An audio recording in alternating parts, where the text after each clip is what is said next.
I never imagined that a single text message could make my hands shake like that. It wasn't a scream or a fight, just words small, cruel, and precise glowing on my phone screen in the early light of morning. "You won't be joining us on the family cruise. My wife would prefer to keep it just family."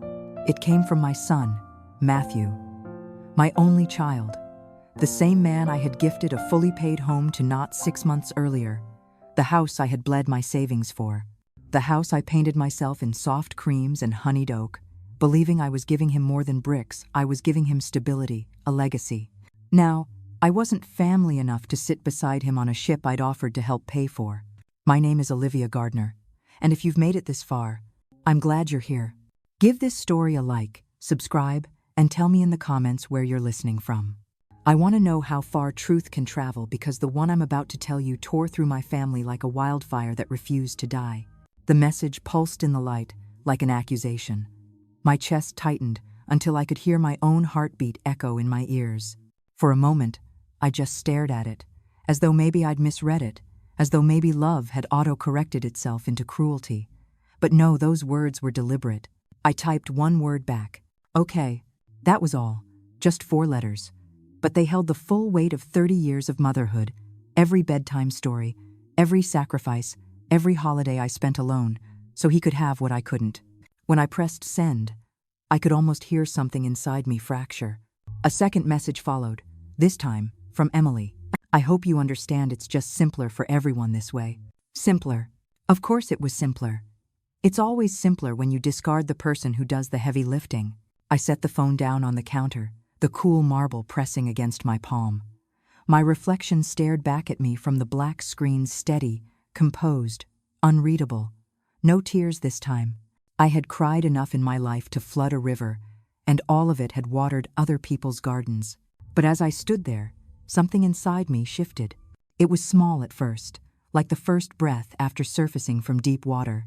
The part of me that had always made excuses for them, the part that whispered, "They don't mean it," that part died right there, in my kitchen. I could almost hear the silence after its last breath.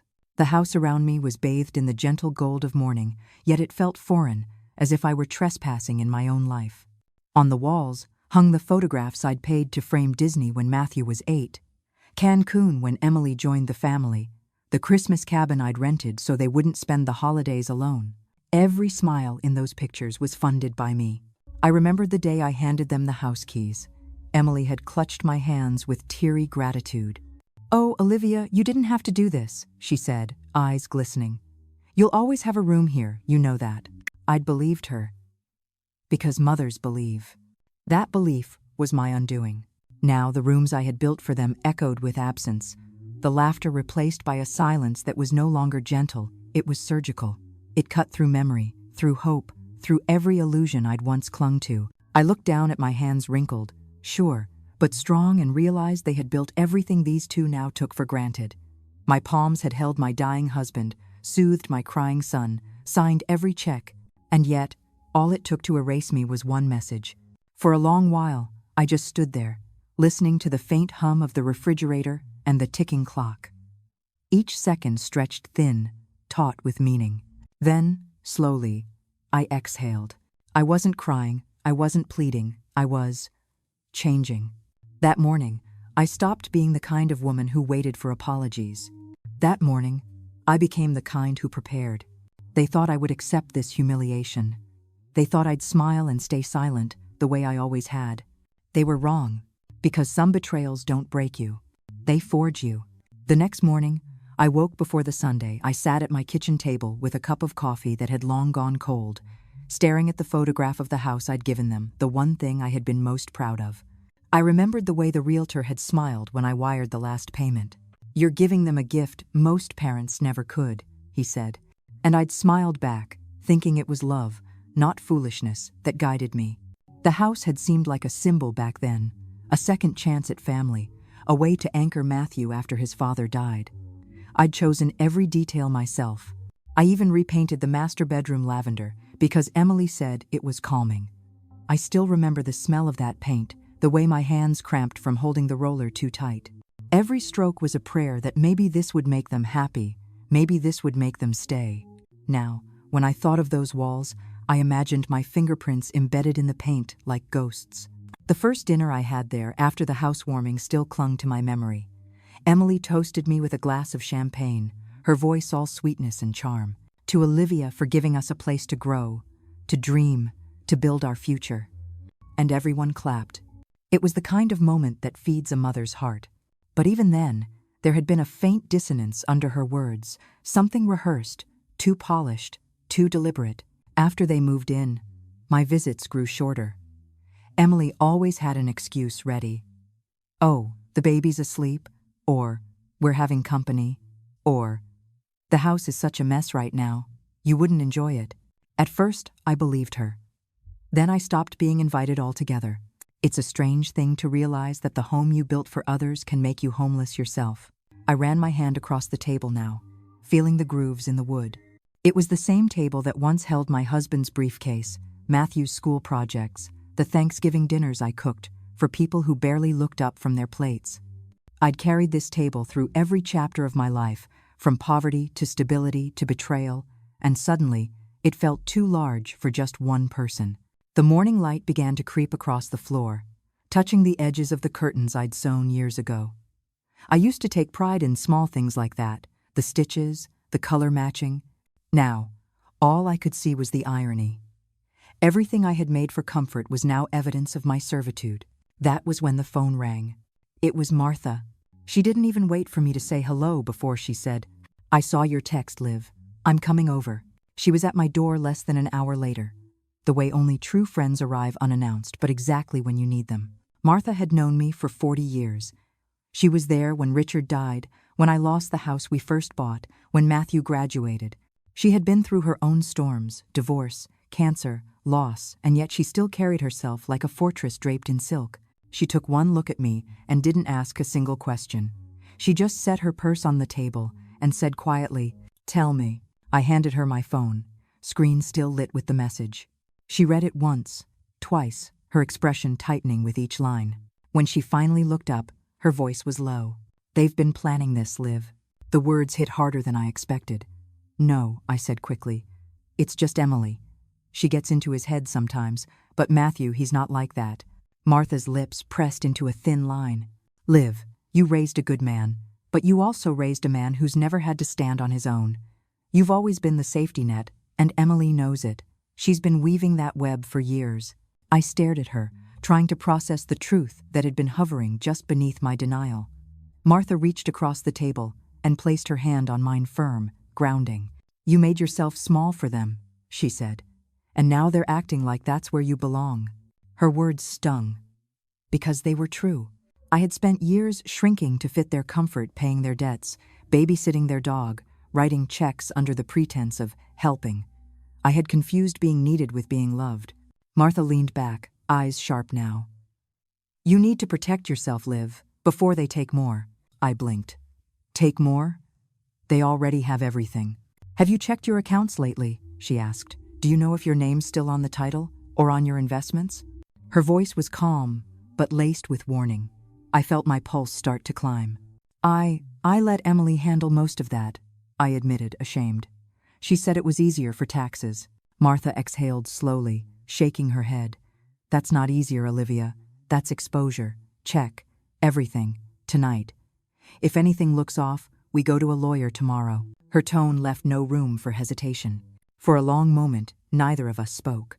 The quiet between us felt heavy, electric, the kind of silence that precedes a storm. Then I nodded. My voice came out steady for the first time that day. "All right," I said. "We start today." Martha's eyes softened, but her grip didn't. "Good," she said, "because they have no idea who they've just underestimated." Outside, the sun had finally broken over the horizon. It lit the room in gold, not warm, but warning. And in that light, for the first time in years, I didn't see myself as their benefactor or their victim. I saw myself as a woman reclaiming her edge. That night, sleep refused me. The quiet in my house was no longer comforting, it was accusatory.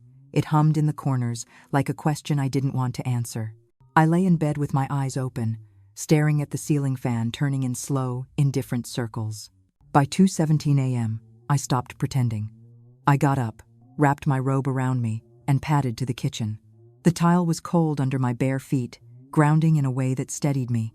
My laptop sat on the counter, right where Emily had left it last week after helping me organize the household bills. I used to think she was being helpful, so modern, so responsible. Now, all I could hear was Martha's voice in my head. Protect yourself. I opened the computer, the screen glowing too brightly in the dark. My reflection hovered faintly over the login screen, an older woman with soft lines and tired eyes. But there was something sharper in that reflection tonight. I typed in my password and waited. At first glance, everything looked normal. The familiar dashboards, neat rows of transactions, automatic payments, all the comforting evidence of order. But I'd learned something over the years. Evil rarely looks like chaos. It disguises itself as calm. So I began to dig. I clicked through each account, checking, savings, investments, scrolling farther back than I ever had before. Most of it seemed routine: utilities, groceries, charitable donations. But the deeper I went, the more something in me tightened. Small transfers, always modest, always clean. $320 here, $275 there, each one labeled with words that felt deliberate. Home expenses, property maintenance, emergency repairs. I frowned. I hadn't approved any emergency repairs. The more I clicked, the clearer it became. Each of those payments linked back to a secondary user. When I expanded the details, the name appeared like a ghost finally stepping into the light. Olivia Gardner. My stomach dropped. She'd linked her own card to my accounts. Quietly, smoothly, for months, maybe longer. I sat back in my chair, pulse pounding, but my mind strangely clear. It wasn't the cruise that had broken me, it was this. The theft hiding beneath the kindness. The betrayal dressed up as efficiency. I whispered her name once into the still air. Not in anger, just to hear it aloud. Emily, the woman I had welcomed into my family, the one I'd cooked for, defended, gifted a home to. She had been stealing from me inch by inch, drop by drop, like someone siphoning air from my lungs. And Matthew, my son, was he blind or complicit? The question cut deep enough to make me grip the table until my knuckles blanched. I thought of all the times he'd let her speak for him. The times he'd smiled absently when I said, "You've got a good woman there." The way he'd stopped calling just to talk. No, he wasn't blind. He just didn't want to see. The realization came with a strange kind of calm, a cold, clear pulse that steadied me more than any comfort ever had. I closed the laptop, pushed it aside, and looked around the kitchen. The photographs on the wall stared back. The family cruise 2 years ago, the housewarming, Matthew and Emily smiling on their porch. Each frame felt like evidence now. Evidence of a woman who had confused giving with belonging. My throat burned, but still no tears came. I was past tears. They had become a luxury I could no longer afford. "You gambled with my kindness," I said softly into the quiet. "You gambled with my trust." The words didn't sound bitter. They sounded factual, like a line drawn in permanent ink. For years, I had mistaken silence for strength. I told myself that staying quiet made me dignified. But that night, as the moonlight hit the kitchen window and pooled over my hands, I understood something new. Silence can be sharp, too. It can cut just as clean as vengeance. I wasn't afraid anymore. Not of losing them. Not of being alone. Not even of what came next. They thought I would crumble under the weight of discovery. But they'd forgotten the most dangerous thing about women like me. We've already survived worse. By the time dawn stretched across the sky, I had stopped trembling. And somewhere between the ticking clock and the first birdsong, I made myself a promise. If they thought my quiet was compliance, they were about to learn what it really meant. By morning, the fear had evaporated, leaving behind something sharper: clarity. I brewed a pot of coffee I never drank, just to hear the sound of it filling the quiet. The smell of roasted beans and steel reminded me that this was still my kitchen, my house, my life. They had tried to rewrite that. They had made themselves editors of a story I had written in sacrifice, but today, I was taking the pen back. I dialed my financial advisor, Mr. Whitaker, a man I'd trusted for more than 15 years. My tone was light, almost casual. "Just a quick review," I said. "Routine housekeeping." He pulled up my accounts. I could hear the soft clacking of his keyboard through the phone, steady as a metronome. Then, A pause. Everything appears stable, he said, though I do see several recent transfers, large ones, mostly categorized under home renovations and design upgrades. I didn't move. Renovations? Yes, significant ones. They were authorized by your secondary signatory, Mrs. Emily Gardner. The name slid through the receiver like ice water. Under the durable power of attorney you signed last spring, he added. For a moment, the world went silent except for my heartbeat. The durable power of attorney. I remembered that day. Emily standing in my living room with a notary she'd arranged to make things easier. Her sweet, patient tone as she said, "This just gives us flexibility, Olivia. In case of emergencies, you shouldn't have to deal with all this paperwork." She had smiled when I signed. I should have seen it then, the quiet gleam of victory behind her eyes. "Thank you, Mr. Whitaker," I said evenly. "Could you flag all transactions for personal confirmation moving forward? Effective immediately." He hesitated, sensing something beneath my calm. "Of course, Mrs. Gardner." When I hung up, I didn't speak. I didn't pace. I didn't cry. I simply stood in my kitchen and felt my pulse slow until it matched the steady rhythm of the refrigerator hum. They hadn't just stolen my money. They had stolen my name. The signature they'd turned into a weapon still burned on the edge of my memory. For years, I had told myself that love was trust, that to give was to prove my devotion, but now I saw it clearly. Love without respect isn't noble, it's suicidal. I looked toward the shelf where a family photo once sat, Matthew and Emily on their porch, champagne glasses raised, sunlight glinting on the window behind them. The house I'd bought for them was the background, a perfect facade for their perfect lie. I took the photo down weeks ago. The empty space was still there, collecting dust. It looked cleaner that way, lighter, and for the first time, so did I. The kettle clicked off behind me, but I didn't move to pour. Instead, I spoke softly into the stillness. "You wanted a world without me. Let's see how you live in it." The morning sun crept higher, cutting a bright path across my countertop like a blade. They thought I was powerless. They thought paperwork could cage me. But all they'd done was leave a trail and I had just begun to follow it. When a woman like me finally wakes up, it's never gentle. It's a storm that starts in silence. And this one had just begun to gather. By the next morning, I had already chosen my battlefield. The fear that once clung to me had burned away, leaving only something steady, cold, and deliberate. Martha picked me up at 8 sharp, her old Buick humming like an aging sentinel as it turned into the downtown loop. Neither of us spoke much during the drive. She didn't need to ask why we were going. She already knew. Dalton's office sat at the edge of Benton Square, a brick building older than both of us, smelling faintly of paper and resolve. He had handled my affairs for years. Wills, property transfers, the house deed I'd so proudly given Matthew. Back then, I'd called it a gift of love. Now, it was evidence of my naivety. Dalton looked up as we entered, rising from behind his oak desk. His gray eyes softened with recognition. But behind them lingered the practiced caution of a man who had seen too many family wars disguised as estate meetings. "Olivia," he said, gesturing to the chair opposite him. "To what do I owe this early surprise?" I sat, folded my hands neatly on his desk, and met his gaze head-on. "I need to reverse the property gift," I said. He blinked once. "The house?" "The one I transferred to Matthew and Emily," I replied. "I want it undone. And I want every financial power, every co-signature, every authorization revoked." Dalton's pen paused midair. He didn't ask why he didn't have to, but I could see the flicker of understanding dawn in his expression, that particular blend of sympathy and disgust reserved for betrayal within families. "This may create tension," he said softly. "They've already created it," I answered. "I'm just giving it form." He nodded once.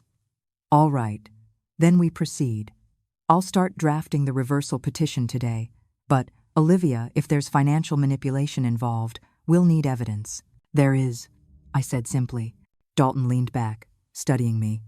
"Then I suggest a private investigator. Quiet, discreet. Someone who can build a trail strong enough to hold in court." The idea landed like a stone in calm water, rippling outward until the room itself seemed to shift. "You think it's that serious?" I asked, even though deep down, I already knew. Dalton's voice hardened slightly. "Emily isn't just managing your finances, Olivia. She's positioning herself. If she's already moved money, she's preparing for long-term control. Power of attorney is just the beginning. He looked down, scribbling notes as he spoke. You have significant assets. If she can make you appear dependent or worse, unfit, she can lock you out of your own accounts and claim she's protecting you. I sat still, my pulse a slow, deliberate drumbeat. Then we don't give her the chance. He glanced up, and for the first time, a small flicker of admiration passed through his eyes. No, I suppose we don't, he said. I'll make a few calls. You'll have an investigator by this evening. When I rose to leave, Dalton walked me to the door. One more thing, he said quietly. Once this starts, there's no undoing it. Are you sure? I met his gaze, my voice even. I was sure the moment they told me I wasn't family. Outside, the wind had picked up, carrying the faint scent of rain. The courthouse flag flapped overhead, defiant, alive. Martha slipped her arm through mine as we walked back to the car.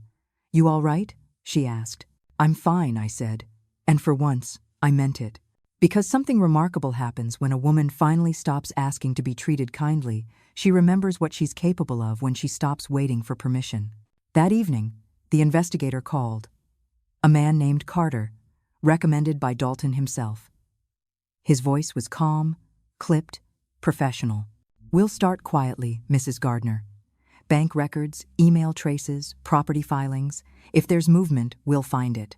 His words were simple, but I could already feel the shift. I wasn't reacting anymore. I was moving.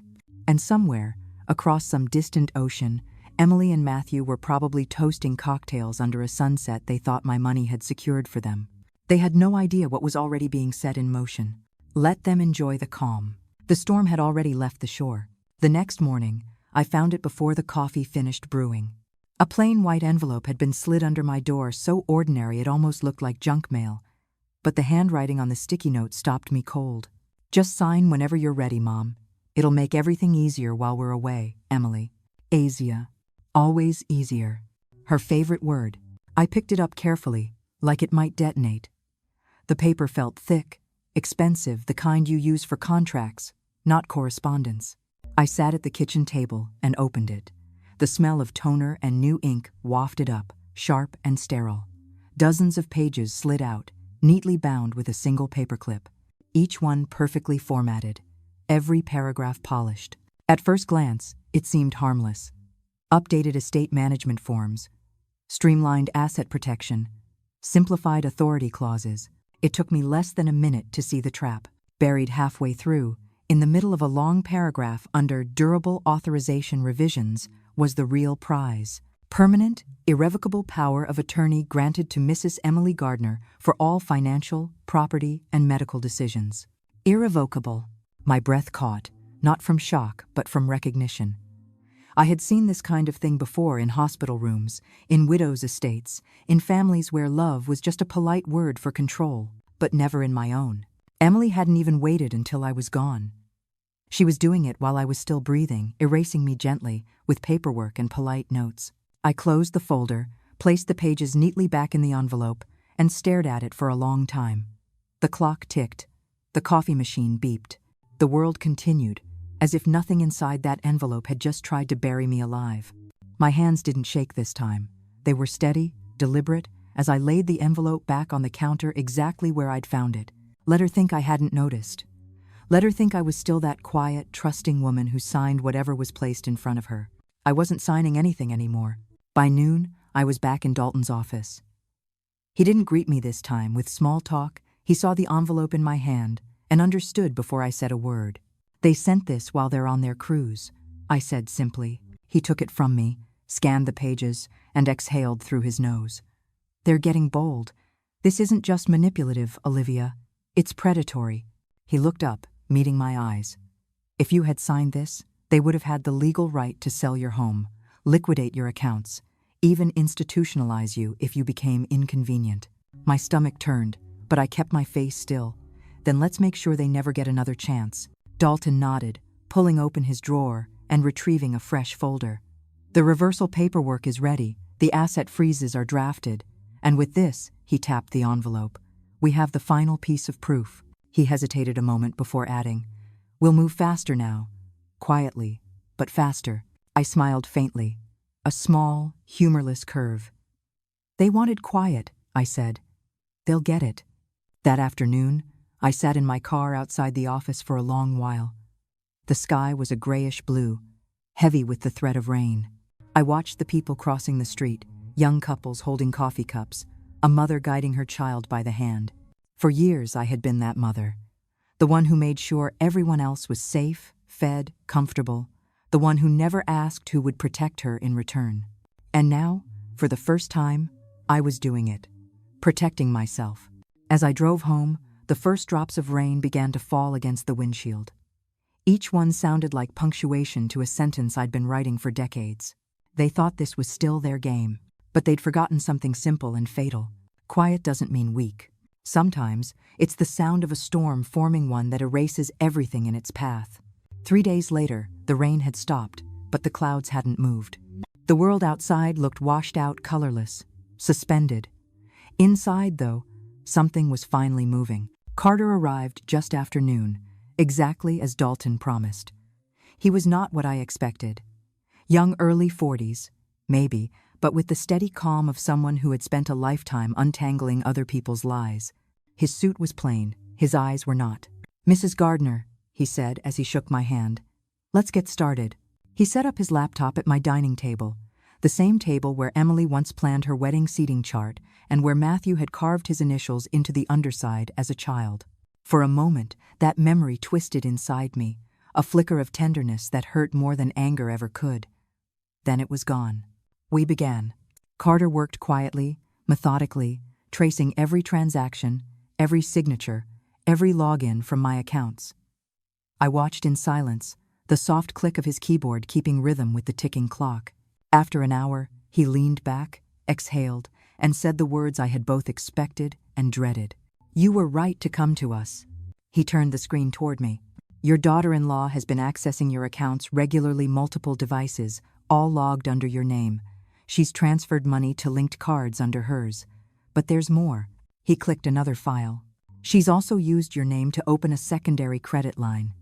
It's tied to the house you transferred last year. They're preparing to use it as collateral for another loan." I stared at the screen, my reflection ghosting over the list of numbers.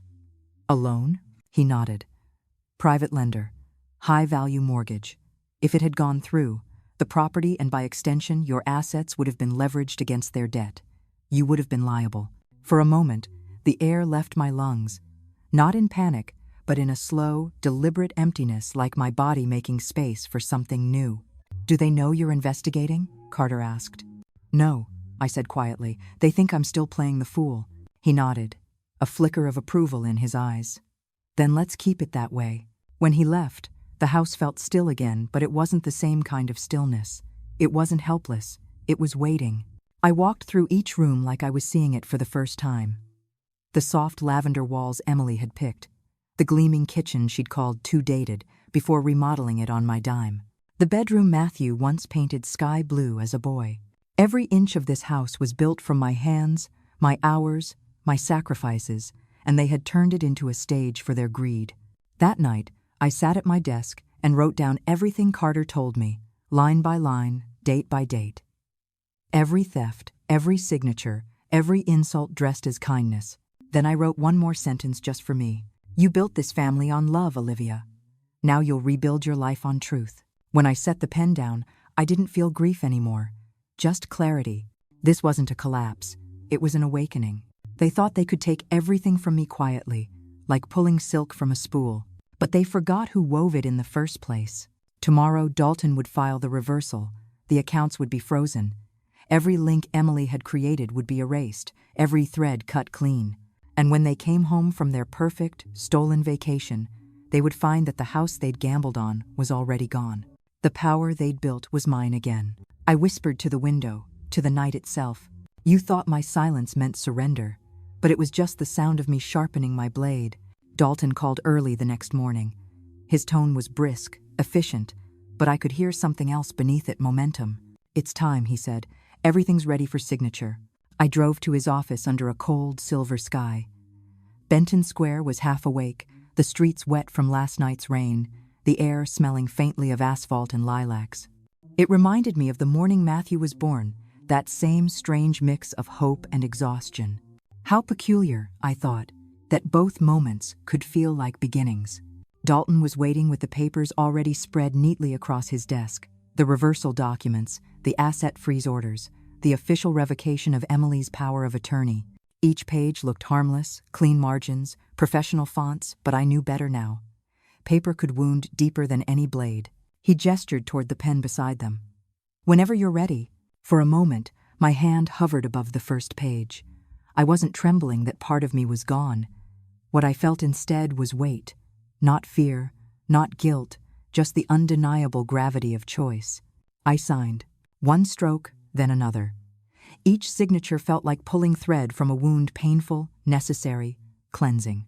Dalton watched silently, the only sound the soft scratch of my pen on paper. When the last page was complete, he gathered the documents and said, "It's done, Olivia. They can't touch anything now, not your accounts, not your home, not even your utilities. The reversals filed and logged with the county. Every legal tie is severed." I exhaled slowly. "And if they contest it?" His expression didn't waver. "Then they walk into their own trap. We have everything. Carter's audit, the forged authorizations, the transfers, the power of attorney they slipped under your door. If they fight, they expose themselves." For a long moment, I said nothing. The rain outside had turned into a fine mist, tapping softly against the window pane. Dalton's voice softened. "You've done something rare, Olivia. Most people in your position, they don't fight back until it's too late." I smiled faintly. "Maybe I waited too long already." He shook his head. "No, you waited until you were sure." When I stepped outside, the air smelled different. The courthouse clock struck noon, and its echo followed me down the street, a sound I hadn't realized I'd been waiting to hear. Freedom, measured in chimes. As I reached my car, my phone buzzed. A new message from an unknown number. I opened it. "Your sale is finalized. Funds have cleared. The property is now officially transferred to the buyer. Congratulations." For a second, the words blurred. Not from emotion, from the sheer, disbelieving weight of what they meant. The house, their house, sold, quietly, legally, completely. Dalton had arranged it under my new trust account, the proceeds wired into a portfolio they couldn't even name. The home I once built as a monument to love was now a monument to freedom, and they had no idea. As I drove home, I caught my reflection in the rearview mirror. The woman staring back wasn't fragile or foolish or waiting to be invited. She was deliberate, composed, alive. When I pulled into my driveway, I turned off the car and sat in silence for a moment longer. The air felt heavier now, but not with dread, with anticipation. 4 days. That's how long until their cruise ship returned. 4 days until they stepped off that pier, tan and triumphant, thinking their world was intact. 4 days until they came home to find out it no longer existed. I rested my hand on the steering wheel and whispered, almost to myself, "Let them sail, let them celebrate." The wind outside shifted, stirring the leaves across the pavement. Because when they dock, everything they built on my silence will already be underwater. The morning they returned, the sky was a harsh, cloudless blue, the kind that exposes everything. I parked my car a block away from the house that used to be mine and waited. It didn't take long. Their black SUV turned the corner, gliding into the cul-de-sac with the smug ease of ownership. I watched from the shade of a neighbor's maple tree as Emily stepped out first, sunglasses perched high on her head, gold bracelets flashing against her tan. She laughed sharp and hollow as she adjusted her sun hat. Matthew followed, scrolling through his phone, as if the world still belonged to him. Then they both stopped. 2 moving vans were parked in the driveway. A young couple stood near the front porch, smiling as the realtor handed them keys. Emily froze, her hand halfway to her sunglasses. What is this?" she stammered. Matthew's head snapped up, confusion flashing across his face. He took a step forward, his voice uncertain. "Wait, that's our house." "No," I said, stepping out from the shadow. Their heads turned in unison, and for a moment, they both looked like children caught with their hands in the jar. "Mom?" Matthew's voice cracked slightly. "What's going on?" I didn't answer right away. I let the silence sit, the same silence they'd once filled with excuses and polite dismissals. Now it belonged to me. "You won't need to worry about managing anything for me anymore," I said finally. My voice was calm. Too calm. Emily's face twisted. What the hell does that mean? Why are these people here? I watched the new homeowners walk inside, laughing softly. The front door, their door closed behind them. It means, I said evenly, you no longer live here. Matthew blinked, pale now. Mom, that's not possible. This is not your house, I interrupted. Not anymore. Emily lunged forward, her voice shrill, breaking through the suburban quiet. You can't do this. We're in the middle of refinancing. We have contracts. I reached into my bag, pulled out the thick folder, and held it out to Matthew. Here are the only contracts that matter. He took it hesitantly, flipping through page after page. I watched as the color drained from his face, the reversal documents, the sale confirmation, the investigation report. Each page was a mirror reflecting the truth they'd avoided. Emily snatched the folder from his hands, flipping through the contents frantically. This is a mistake, she hissed. None of this will hold up. You were confused, manipulated. We were just helping you. I almost laughed. Helping? I took a step closer, lowering my voice until the air between us felt tight. Helping is paying my bills when I'm sick. Helping is bringing soup when I can't get out of bed. What you did was theft, Emily. What you did was betrayal, wrapped in manners and legal jargon. Her jaw clenched. You'll regret this when you calm down. I cut her off. No, dear. I regret every time I didn't act sooner. For a moment, no one spoke. Even the birds seemed to stop mid-song. Matthew looked at me then, not as a son, but as a man finally realizing who he had become. Mom, he whispered, we didn't mean. I raised my hand. You didn't mean to get caught. His mouth fell open, but no words came out. I let the silence stretch between us until it became unbearable. Then, softly, I said, you gambled with my trust, and you lost. Emily's voice cracked into desperation. You can't just take everything from us. We built this life. I met her eyes, and for the first time, she flinched. You didn't build it, I said. You borrowed it from me. The realtor stepped out just then, a polite smile on her face. Mrs. Gardner? She asked, addressing me. Everything settled. Congratulations again. Emily turned toward her, sputtering. Mrs. Gardner? That's my name. Not anymore, I said quietly. Not where it counts. As I walked away, I heard her shouting something, words that didn't matter anymore. Behind me, Matthew stood silent, the folder still in his hands, staring at the ashes of a life built on deceit.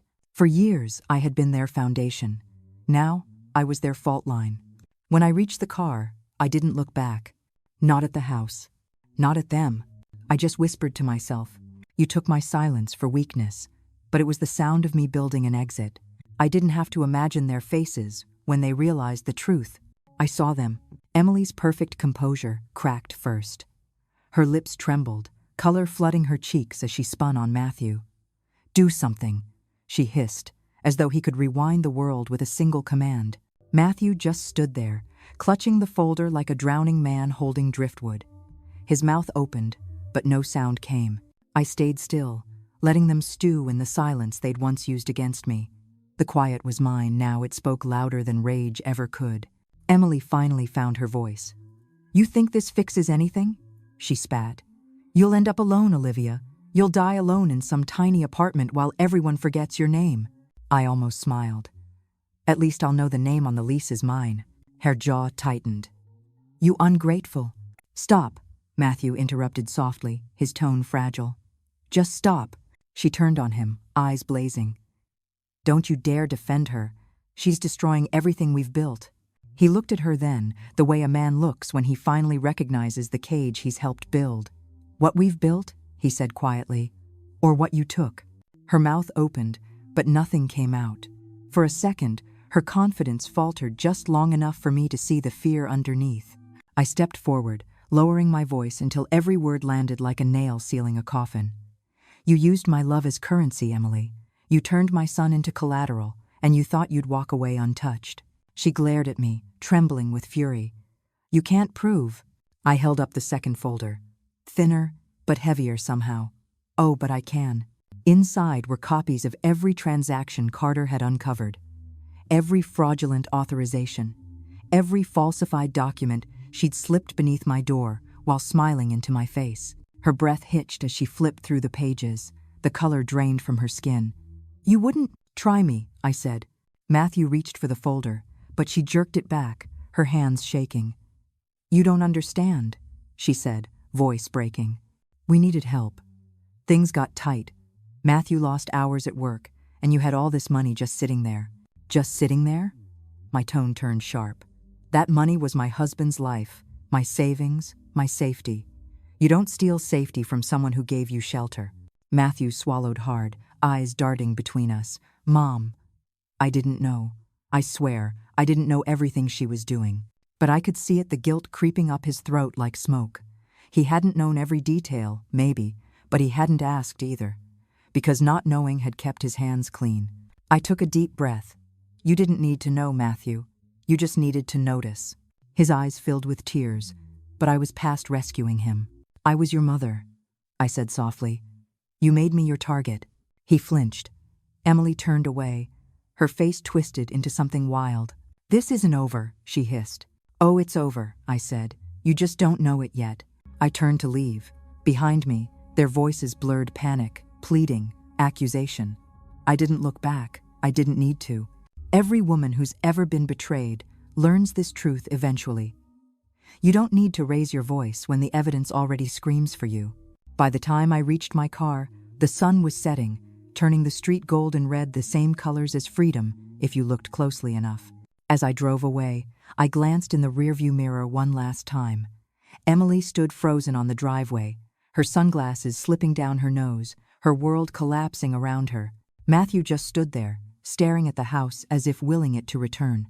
But it wouldn't. It was gone, just like the version of me they thought they could own. The road ahead was quiet, lined with fading light. I rolled down the window, let the wind rush in, and whispered, "They gambled with my love. I cashed out with my life." The next morning, the world felt unnaturally still. The kind of silence that comes after a storm has done its work. I woke up in my new apartment, modest, sunlit, and utterly mine.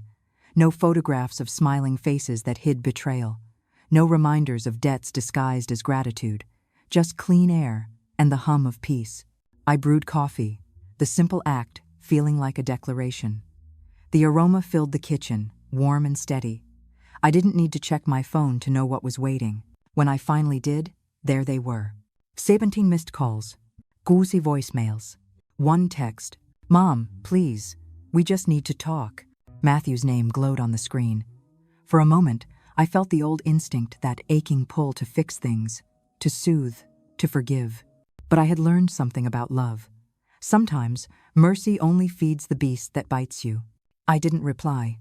Another message arrived minutes later. "I'm sorry. Emily went too far. I never wanted to hurt you. Please understand." I stared at the words, tracing the irony of them. He wanted me to understand now, after years of not seeing me at all. They always ask for understanding once their comfort is threatened. I placed the phone face down and walked to the window. Outside, the city moved at its usual pace. A delivery truck rumbled past. A couple walked their dog. The world didn't care about Matthew and Emily's crisis, and neither did I. I poured my coffee, sat at the small kitchen table, and let the quiet hold me. For the first time in years, it didn't feel empty. It felt earned. As the morning light stretched across the floor, I thought back to that first message. "You won't be joining us on the family cruise." Those words had been my undoing, but they'd also been my awakening. That single, cold sentence had burned away every illusion I'd built. It had stripped me to the bone, and in doing so, revealed something terrifyingly beautiful. I didn't need to be anyone's mother to matter. I didn't need to be anyone's provider to have purpose. I was whole all along. They just trained me to forget it. By noon, I had made my choice. I deleted their numbers not out of anger, but out of peace. Forgiveness didn't mean reconciliation. It meant refusing to let their ghosts rent space in my head any longer. Later, I went for a walk through Benton Park. The air was crisp, the trees just beginning to turn gold. An older couple passed me, hand in hand, their laughter soft and unhurried. For a fleeting second, I envied them. Then, I realized I didn't need what they had. I had something rarer: solitude without sorrow. When I returned home, I opened my journal, one I hadn't touched in years. The first page was dated nearly 2 decades ago. Matthew's first day of high school. He looked so grown up. I smiled sadly, then turned to a fresh page. My handwriting felt steadier than it had in years. Today I chose myself, not as an act of revenge, but as an act of restoration. The woman they used to take from no longer exists. The woman who remains doesn't ask for a seat at anyone's table. She builds her own. I closed the journal, exhaled, and let the peace settle in. That evening, I cooked dinner, lemon butter pasta, the way Richard used to make it. I lit a single candle on the table and poured a small glass of red wine. When I raised the glass, I didn't toast to vengeance. I toasted to endurance, to clarity, to the quiet strength of women who rebuild from the ashes without asking permission. And as the candle flickered low, I whispered into the stillness, "You don't need to be remembered by those who erased you. You just need to live like you never needed them." Outside, the city lights blinked awake one by one, like distant applause. A week later, I hosted my first dinner. Not a reunion, not a family gathering, a celebration of survival. I spent the morning at the farmer's market, letting the colors and sounds wash over me, the deep red of tomatoes, the scent of fresh basil, the chatter of strangers who smiled without pretense. Every moment felt deliberate, grounded, alive. I wasn't rushing for anyone else's schedule. I wasn't hurrying to make sure someone else was happy. I was building something quietly, intentionally for myself. By late afternoon, my little kitchen buzzed with life. The scent of roasted vegetables and garlic butter filled the air. I'd set the table with mismatched plates, a blue and yellow tablecloth covered in tiny sunflowers, and a vase of wildflowers I'd picked on the walk home. At 6 sharp, the first knock came. Claire, my old coworker from the hospital, stepped in, arms full of dessert and laughter. "Well, look at you," she said, eyes glinting. "You've still got it, Liv." I smiled. "I'm starting to remember." Then came Mr. Henderson from next door, bringing a bottle of wine he probably couldn't afford. Denna from the bookstore followed, cheeks pink, holding a loaf of fresh bread. One by one, they arrived, people who had never taken from me, never used me, never asked for anything more than my company. As we gathered around the table, the air filled with warmth, with laughter that didn't sting. It was the first time in years I felt seen, not as a role or a wallet, but as a woman with a name that mattered. Claire lifted her glass first. "To Olivia," she said, her voice soft but firm. "For reminding us it's never too late to take your seat, the one at the head of your own table." The words hit me square in the chest. For a moment, I couldn't speak. The lump in my throat wasn't pain this time. It was release. I raised my glass. "To the women who stayed quiet for too long," I said, my voice steady. "To the ones who gave everything and were told it still wasn't enough. May we never sit behind the door again, unless it's one we're opening for ourselves."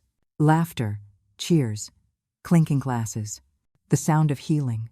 We ate, we talked, we existed free from expectation. I caught glimpses of myself in their eyes, not the ghost of a mother erased, but the survivor of her own story. When dessert came, Claire's apple tart, golden and fragrant, I realized something profound. This was what peace looked like. Not the absence of pain, but the presence of self. Later, after everyone left, I sat by the window with the last of the wine. The candle on the table flickered, its flame bending gently with the night air. I thought of Matthew and Emily, of their empty driveway, their silence, their unraveling. For once, it didn't hurt. The ache had softened into something distant, almost instructive. They had taught me the cost of unconditional giving. I had learned the worth of boundaries. And now, I was living proof that some endings are simply new tables being set. As the night deepened, I whispered into the soft dark, "I am not what they lost. I am what survived." The candle sputtered once, then steadied, a small, unwavering light in a quiet room. It was 3 weeks before I saw him again. The knock came at noon, measured, hesitant, the kind of knock from someone who isn't sure if they still have the right. I knew that rhythm before I even opened the door. Matthew. He stood there, thinner, his shoulders sagging beneath the weight of everything he'd lost. His eyes darted past me, searching for some trace of the woman who had always taken him back. He didn't find her. "Hi, Mom," he said softly. I didn't say it back. I simply stepped aside and nodded toward the living room. He entered slowly, his gaze flicking across the space, small, warm, unadorned. He looked confused, like he couldn't understand how peace could live without excess. "Where are the pictures?" he asked, glancing at the bare walls. "Packed away," I said. "Some memories don't belong on display." He winced. For a long moment, neither of us spoke. The clock ticked, steady as a heartbeat. Finally, he sighed and sank into the armchair across from me. "I didn't come to fight," he said. I need to understand what happened." I folded my hands in my lap. "You mean how you lost everything that wasn't yours?" He looked down, shame coloring his cheeks. "It wasn't supposed to be like that, Emily." "Don't," I cut in gently. "Don't use her name as a shield. You made your choices." He swallowed hard. "I didn't know how deep it went. She said she was helping you. I thought you wanted her to handle things. Because that was easier than asking questions," I said. He didn't deny it. He just nodded, eyes glistening. "I was scared to lose her. And you did anyway," I replied. The words hung there, sharp but true. He rubbed his face with both hands, his voice cracking. "I don't know how to fix this." "You can't," I said quietly. "You can only live with it." He looked up then, tears spilling freely now. "I never wanted to hurt you, Mom. I just wanted to build something of my own." I leaned forward slightly. "And you could have. You had everything, the house, the support, the love. But you wanted control. You wanted the illusion of power, not the weight of responsibility." He pressed his lips together, nodding slowly. "I know." We sat in silence for what felt like an eternity. The only sound was the wind moving through the trees outside, brushing against the window like an old song. When he finally spoke again, his voice was small. "Do you hate me?" I shook my head. "No. Hate takes energy. I'm done giving you mine." He exhaled shakily, looking around the room one more time. "I thought you'd be lonely," he said. I smiled faintly. "I was. For a while." Then I realized, loneliness isn't the absence of people, it's the presence of the wrong ones. He nodded, a tear slipping down his cheek. He didn't wipe it away. After a moment, he stood. "I guess I should go." I didn't stop him. At the door, he hesitated. "If you ever need anything." "I won't," I said gently. "But thank you." He nodded, defeated but strangely lighter, like the truth had finally stopped hiding. Then he stepped outside. I watched him walk down the path, the same boy who once clung to my hand crossing the street, now a man who had to learn how to stand on his own. When the door closed, the silence returned. But it wasn't heavy anymore. It was full, complete. I went to the window, watched the sunlight fall across the table I'd set the night before, and whispered, "Goodbye doesn't always need a grand gesture. Sometimes it's just the sound of a door closing and peace staying behind." Spring came early that year. I noticed it one morning when the air smelled faintly of rain and the sunlight pooled warm across my kitchen floor. I had been living in my little apartment for months by then, but something had changed, not the place, not the furniture, but the way I existed inside it. There was no tension in my shoulders anymore, no waiting for calls that would never come, no invisible weight pressing against my ribs. Just quiet, steady breath. I decided to plant a garden on the balcony. Small, humble, mine. At first, I wasn't sure what to grow. The store clerk handed me seed packets with patient eyes. Basil, rosemary, lavender. "Start with what smells good," she said, and she was right. Every morning I tended to them. Fingers in the soil, sunlight on my face, the gentle rhythm of something new taking root. Watching life grow again on my terms was a kind of prayer I hadn't known I needed. Some days, I'd hear laughter from the street below. Families walking to brunch, couples arguing softly, kids chasing each other past parked cars.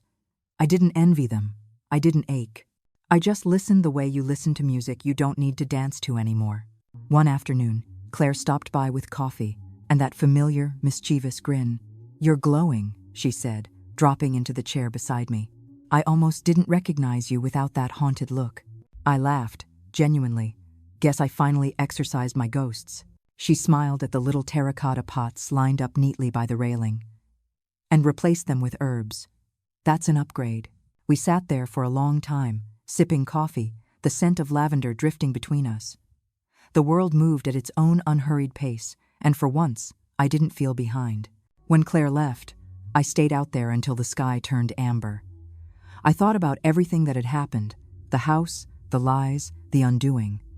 I expected regret to find me eventually, but it never did. Instead, there was gratitude.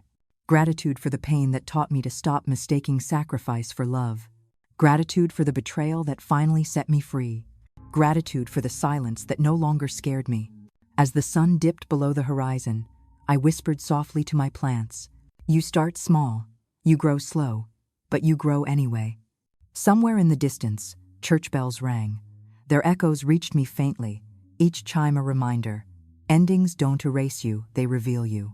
Inside, the kettle whistled. I went to pour myself tea, glancing once more at the balcony bathed in twilight. The scent of rosemary carried through the open window, sharp and clean.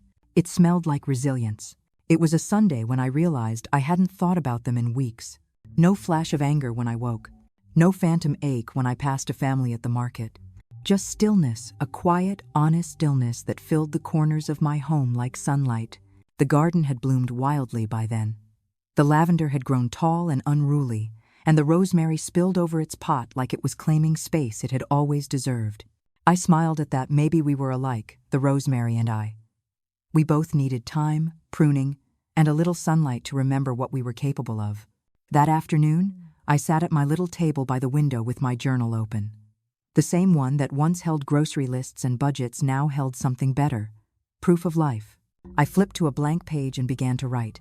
There was a time I believed love meant giving until it hurt. There was a time I mistook silence for grace. But now I know real grace is the ability to walk away quietly, without bitterness, when you've finally learned your worth. The words flowed easily, steady, and certain. I didn't stop until the sun began to dip low and the light turned soft gold against the walls. That's when I heard it, the faint buzz of my phone on the counter.